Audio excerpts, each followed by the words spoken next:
What's going on, everybody?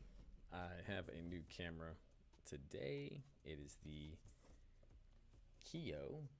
Let's see, let me turn my KIYO light off real quick so it'll stop showing a reflection.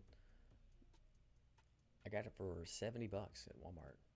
I didn't even know how to turn the light on until I accidentally touched it. And on the lowest setting, it's bright enough for me. Um, the video that you're watching now is the KIYO. So it's a pretty sweet camera. They had it on the shelf for $99, but we pulled up the Walmart app and got it for 70 bucks. So uh, my girl's idea, actually. So I really appreciate her.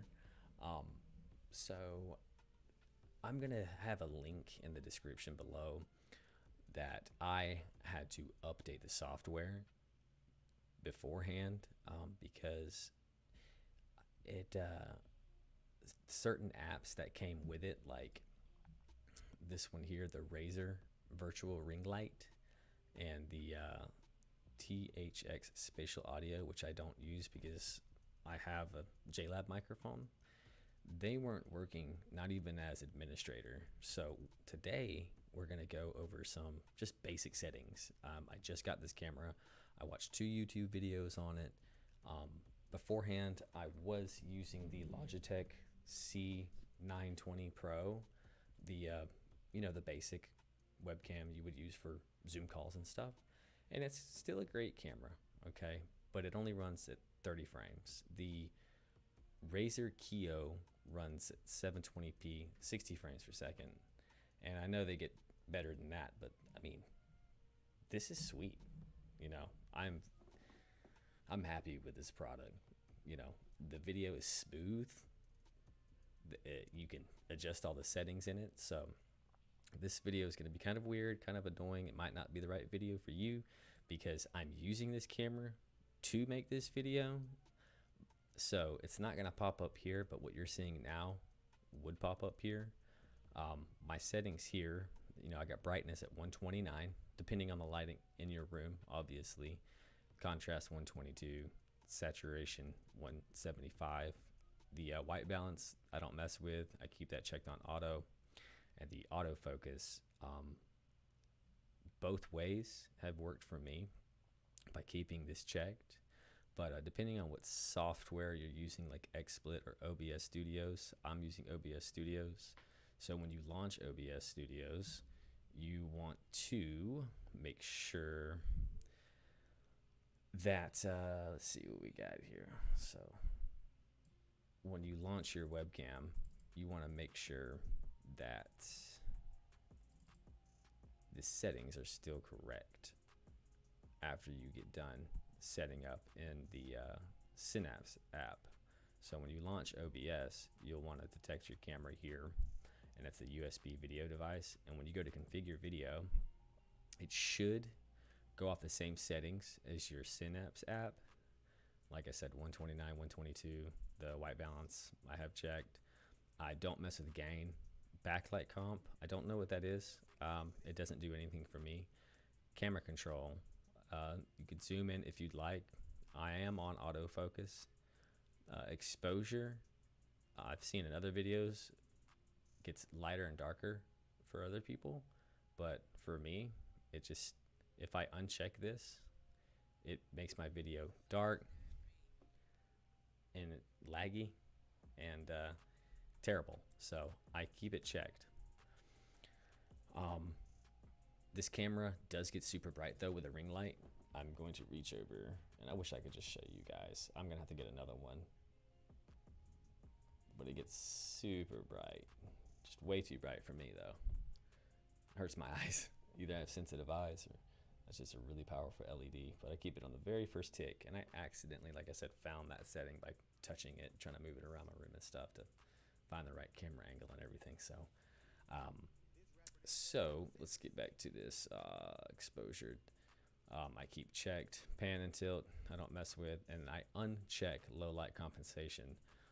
That helps as well. So see, it's just too bright, and it's not as smooth anymore. So uncheck it, back to normal. So just really really smooth, really smooth. So I love it. I'm really happy with this product. You'll apply these settings and okay. I will have the link down in the description for the software update. What else can we go over? That's the like I said, the configure video settings in OBS is that window that pops up is the same window you're gonna get in the Razer Synapse. Let's see. I am running 1920 by 1080. All these have come default except for the microphone. The microphone is a JLab microphone. I got it at Walmart as well. My girl actually found this one, $50. It sounds pretty sweet. Any game that I play, usually they'll tell me that it sounds pretty crisp. They're wanting to know where I get it and how much I paid for it when they're buying Turtle Beaches for $100 and other headphones $200, and they sound like every other mic. So this mic is $50. The microphone arm she found for me online, it's $60. It came with this I don't know what to call this. I guess this is like a sponge, but it keeps it from your P's and S's from popping and too sharp and stuff. So I'm building my setup. A year, 2 years from now, I want my own studio. I just want to make videos. You know, I really enjoy doing it. I'm new at it, so I'm excited to see where I am a couple years from now and to look back at my first videos to see how crappy they are and to see how far I go. So yeah, I definitely recommend this webcam. It's like a budget gaming streaming webcam, and I streamed on it last night with Destiny 2, and it looked great. It looked really good, and I'm just super excited to get home after work and just toy around with the settings and everything. So what else can we go over? There's not much more we could go over because I don't know too much about it, but I just wanted to share my happiness with this camera and the basic settings with all of you. Hopefully it helped. Definitely update the software because then you'll be able to access everything. I know I've seen some people say that their antivirus will prevent them from even launching the app. There is a setting that for some reason, it hasn't happened to me, but I've heard and other YouTubers say that the gain will modify itself every time you restart your computer. So when you turn on your camera, it'll be super dark. And if that happens to you, it's probably the gain setting or the exposure. Sometimes it'll be unchecked. Everybody's system's different. Everyone's background lighting is different. Software, everything is different. So hopefully when you set it up by default, it'll be good to go for you. But yeah, thanks a lot for watching the video, and give me a like and a thumbs up and subscribe. Appreciate it.